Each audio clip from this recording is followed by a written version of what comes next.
Now, I do not use that word, slavery, lightly.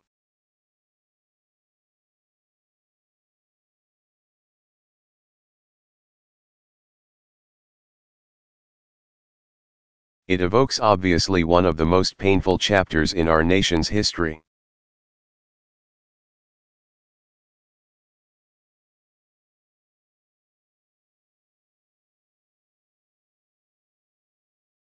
But around the world, there's no denying the awful reality.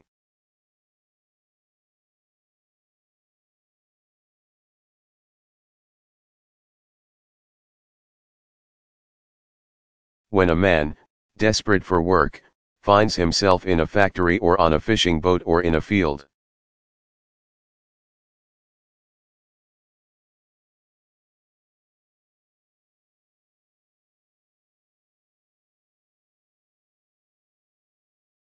Working, toiling, for little or no pay, and beaten if he tries to escape, that is slavery.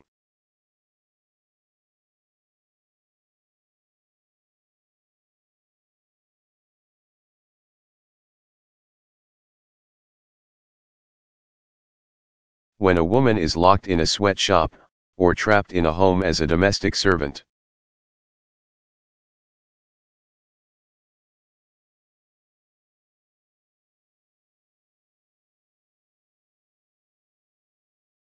Alone and abused and incapable of leaving that slavery.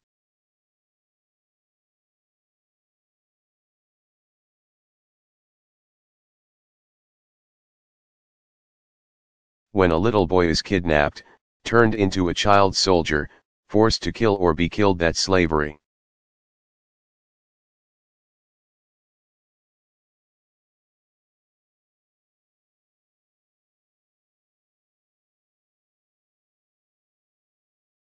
When a little girl is sold by her impoverished family, girls my daughter's age, runs away from home.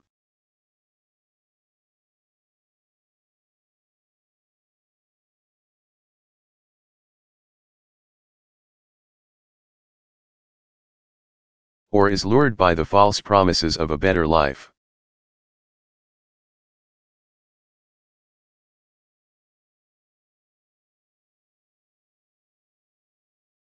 And then imprisoned in a brothel and tortured if she resists, that slavery.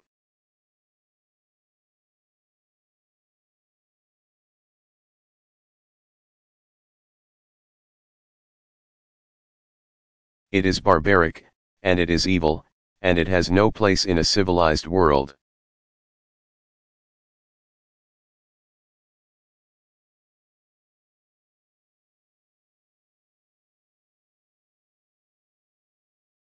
Now, as a nation, we've long rejected such cruelty.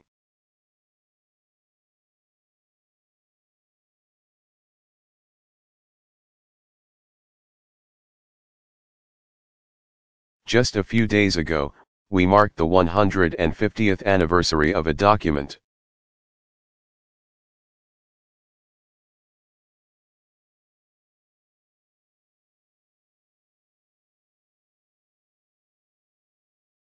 That I have hanging in the Oval Office, the Emancipation Proclamation.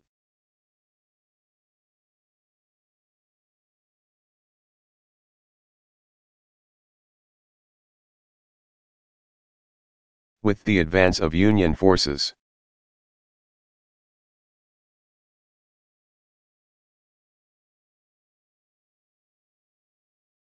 it brought a new day that all persons held as slaves would thenceforth be forever free.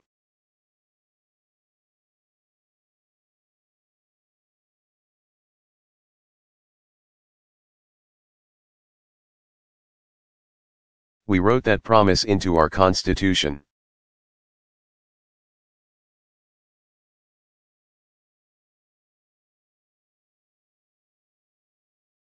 We spent decades struggling to make it real.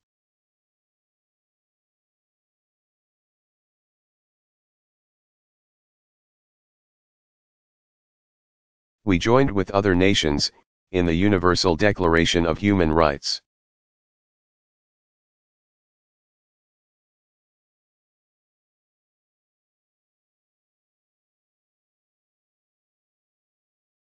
so that slavery and the slave trade shall be prohibited in all their forms.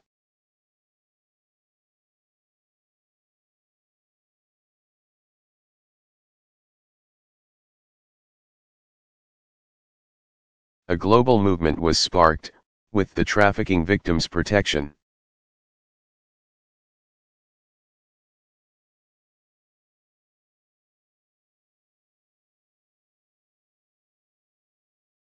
Act signed by President Clinton and carried on by President Bush.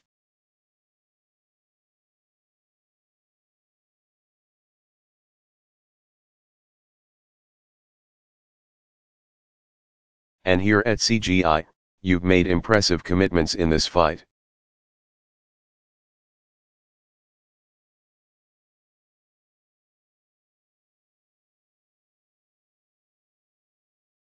We are especially honored to be joined today by advocates who dedicate their lives and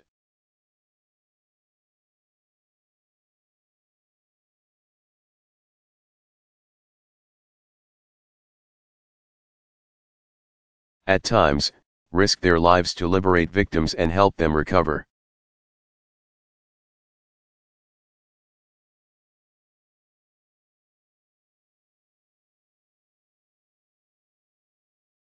This includes men and women of faith, who, like the great abolitionists before them,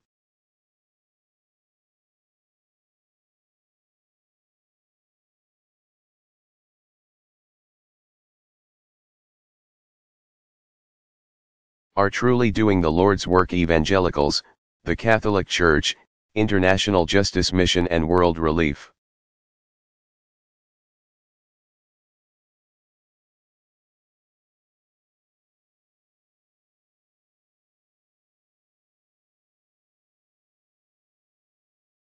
Even individual congregations, like Passion City Church in Atlanta, and so many young people of faith who've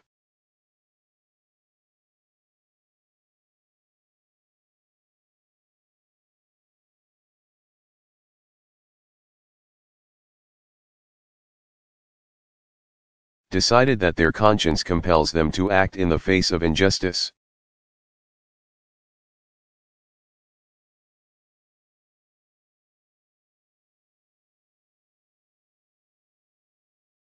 Groups like these are answering the Bible's call to seek justice and rescue the oppressed.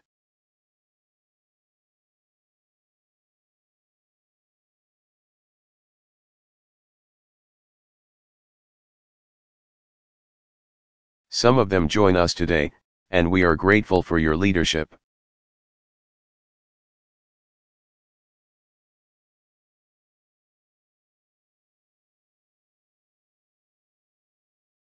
Now, as President, I've made it clear that the United States will continue to be a leader in this global movement.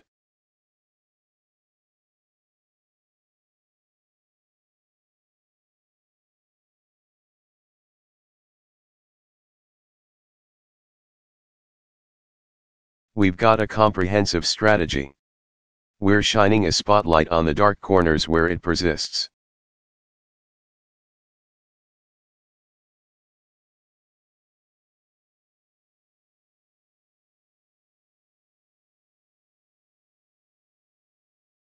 Under Hillary's leadership, we're doing more than ever with our annual trafficking report.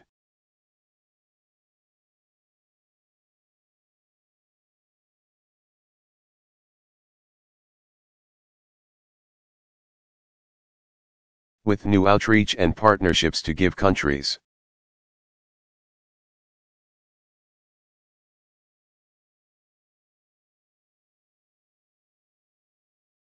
incentives to meet their responsibilities and calling them out when they don't.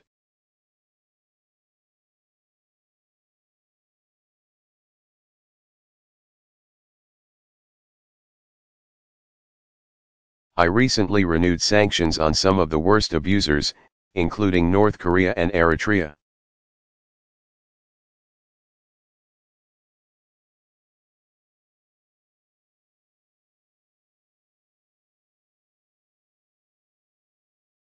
We're partnering with groups that help women and children escape from the grip of their abusers.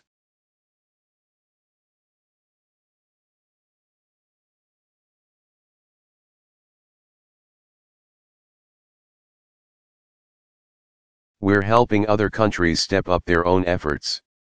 And we're seeing results.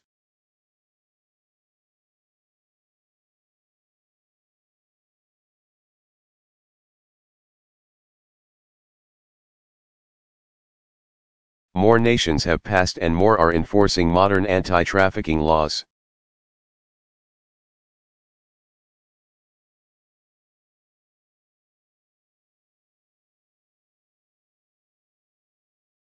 Last week I was proud to welcome to the Oval Office not only a great champion of democracy,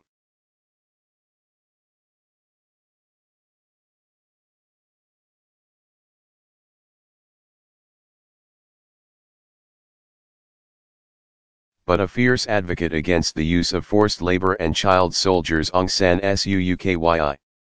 And as part of our engagement,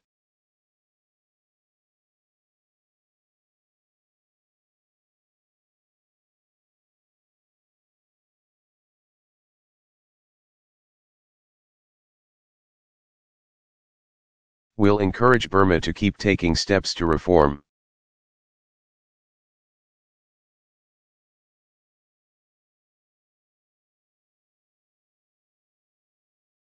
Because nations must speak with one voice, our people and our children are not for sale.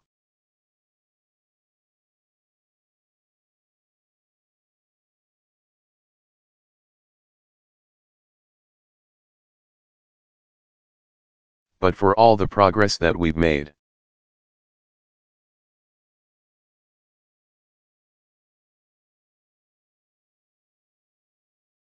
the bitter truth is that trafficking also goes on right here, in the United States.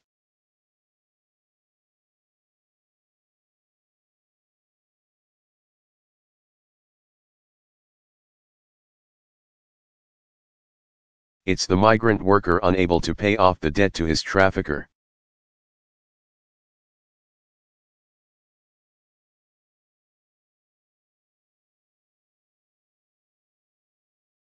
The man, lured here with the promise of a job, his documents then taken.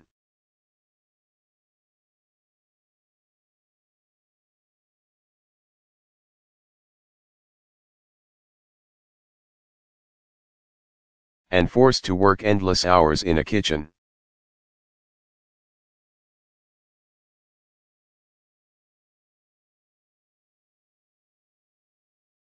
The teenage girl, beaten, forced to walk the streets.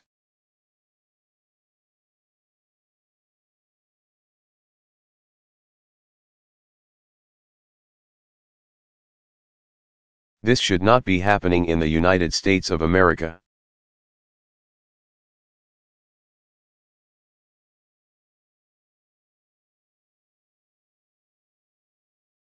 As president, I directed my administration to step up our efforts, and we have. For the first time.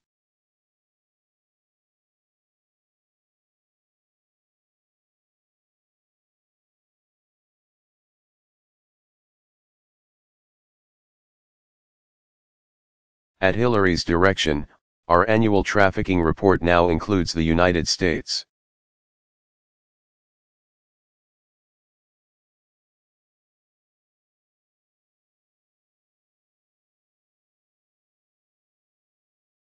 Because we can't ask other nations to do what we are not doing ourselves.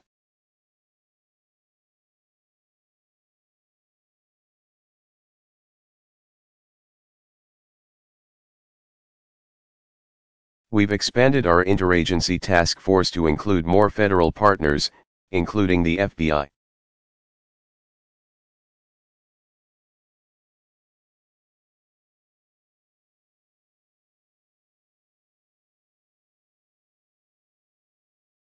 The intelligence community is devoting more resources to identifying trafficking networks.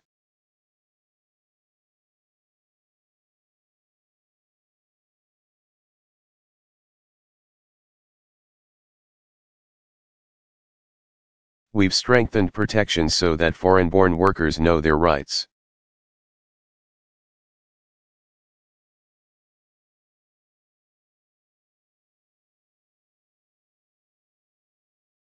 And most of all, we're going after the traffickers.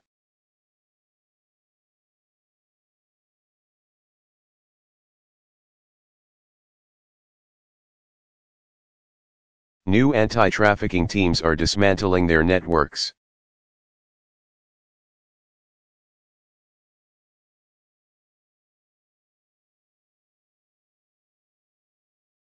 Last year, we charged a record number of these predators with human trafficking.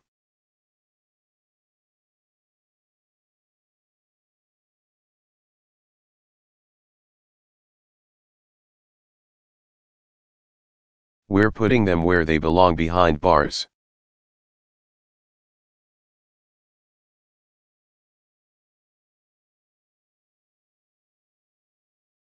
But with more than 20 million victims of human trafficking around the world, think about that.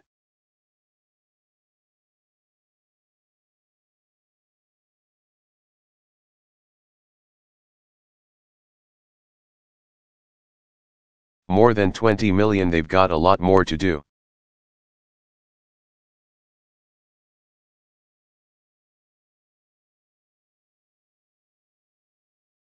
And that's why, earlier this year, I directed my administration to increase our efforts.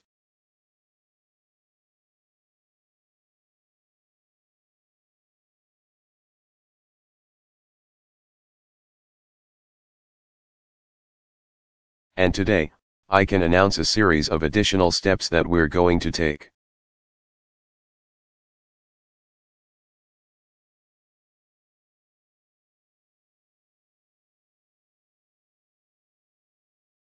First, we're going to do more to spot it and stop it.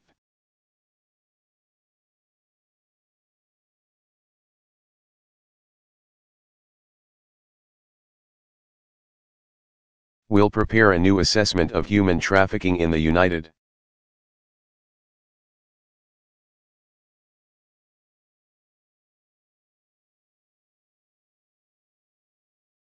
States so we better understand the scope and scale of the problem.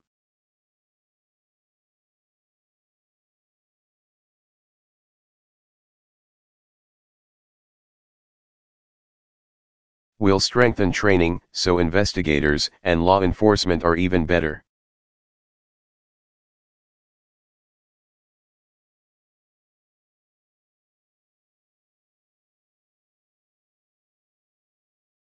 Equipped to take action and treat victims as victims, not as criminals.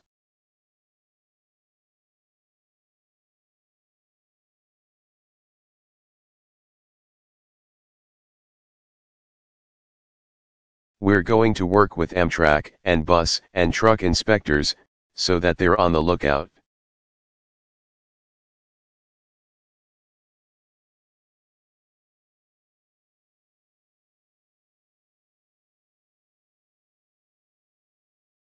We'll help teachers and educators spot the signs as well.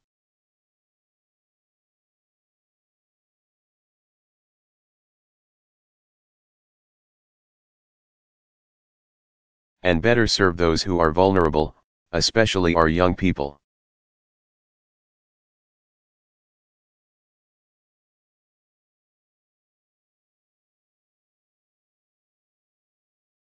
Second, we're turning the tables on the traffickers.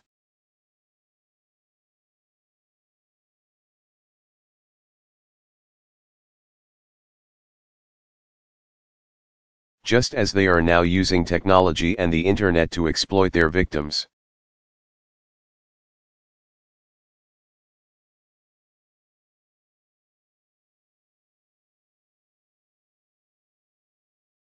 We're going to harness technology to stop them.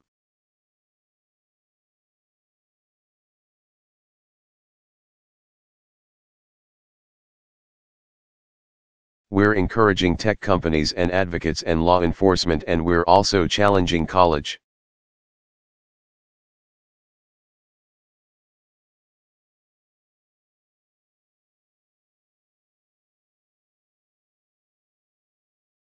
Students to develop tools that our young people can use to stay safe online and on their smartphones.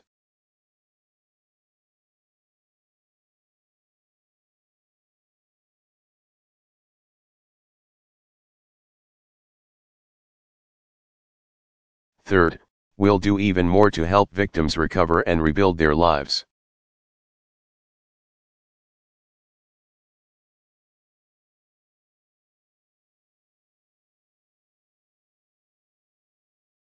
We'll develop a new action plan to improve coordination across the federal government.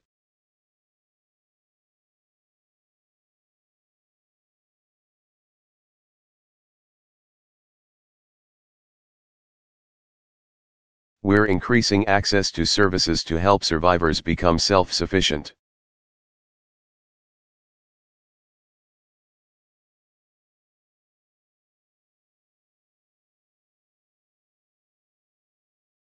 We're working to simplify visa procedures for T visas so that innocent victims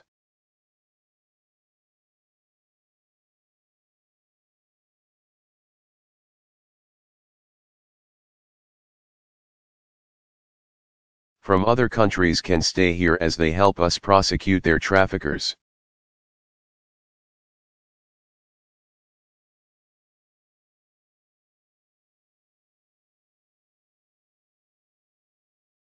This coming year, my Office of Faith-Based and Neighborhood Partnerships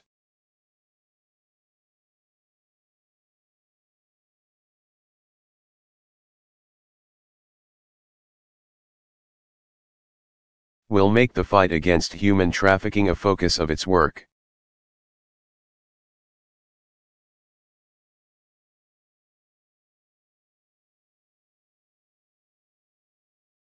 They're doing great work. And I'm also proud to announce a new partnership with Humanity United.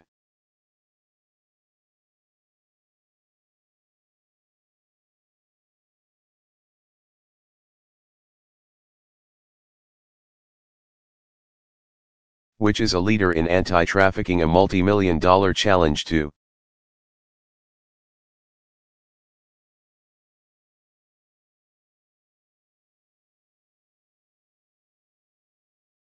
local communities to find new ways to care for trafficking victims. And I want to thank Johns Hopkins University.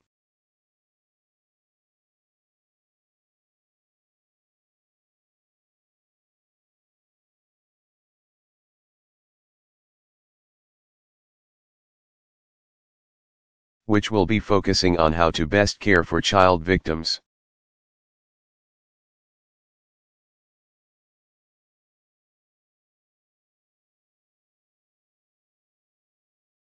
Now, finally, as one of the largest purchasers of goods and services in the world,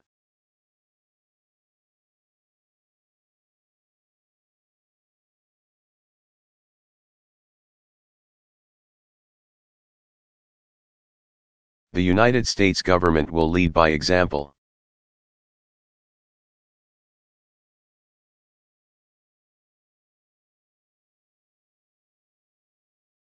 We've already taken steps to make sure our contractors do not engage in forced labor.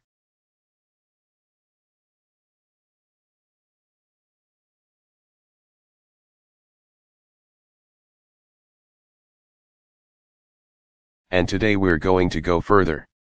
I've signed a new executive order that raises the bar.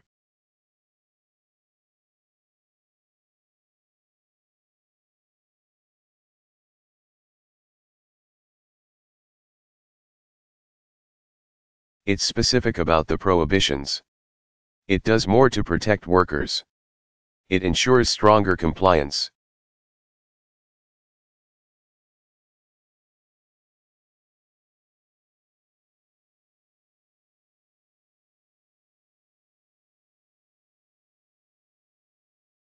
Of course, no government, no nation, can meet this challenge alone.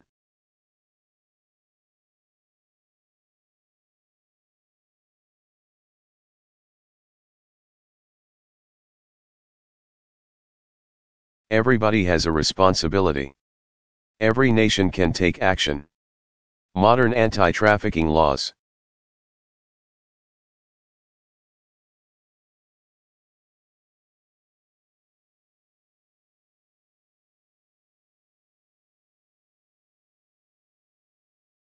must be passed and enforced, and justice systems must be strengthened.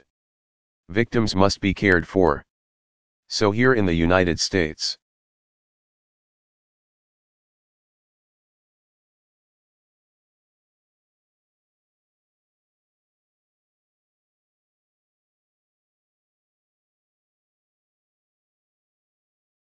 Congress should renew the Trafficking Victims Protection Act.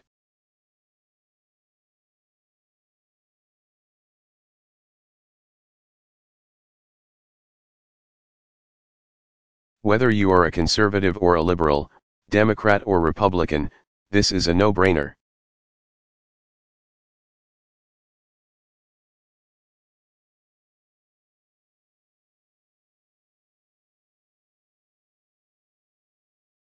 This is something we should all agree on. We need to get that done.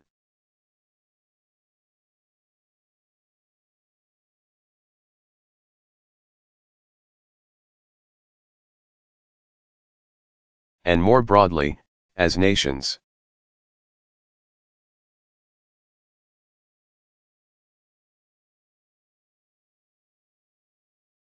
Let's recommit to addressing the underlying forces that push so many into bondage in the first place.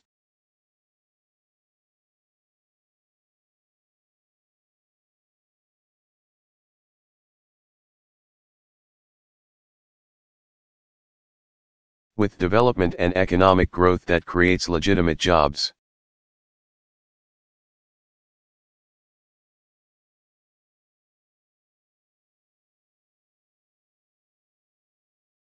There's less likelihood of indentured servitude around the globe.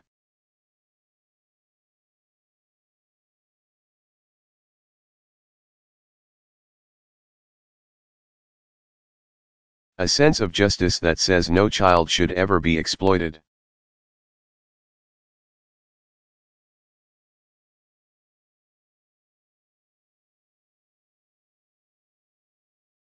That has to be burned into the cultures of every country.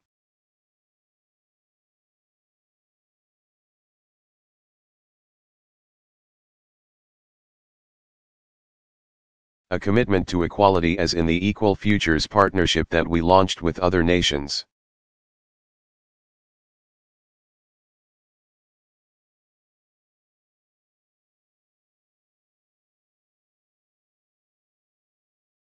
Yesterday, so societies empower our sisters and our daughters just as much as our brothers and sons.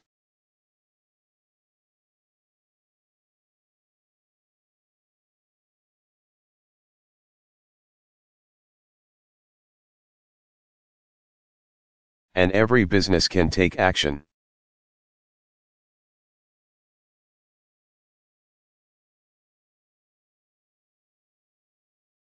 All the business leaders who are here and our global economy companies have a responsibility to make sure that their supply chains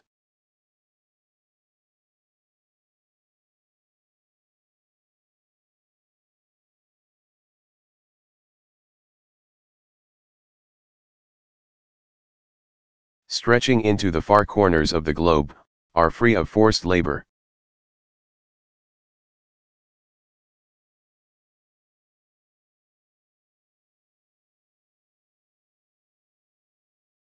The good news is more and more responsible companies are holding themselves to higher standards.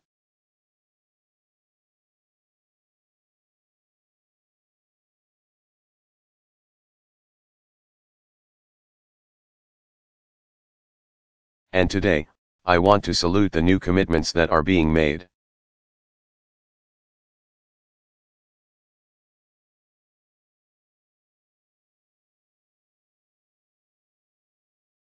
That includes the new Global Business Coalition against trafficking companies that are sending a message.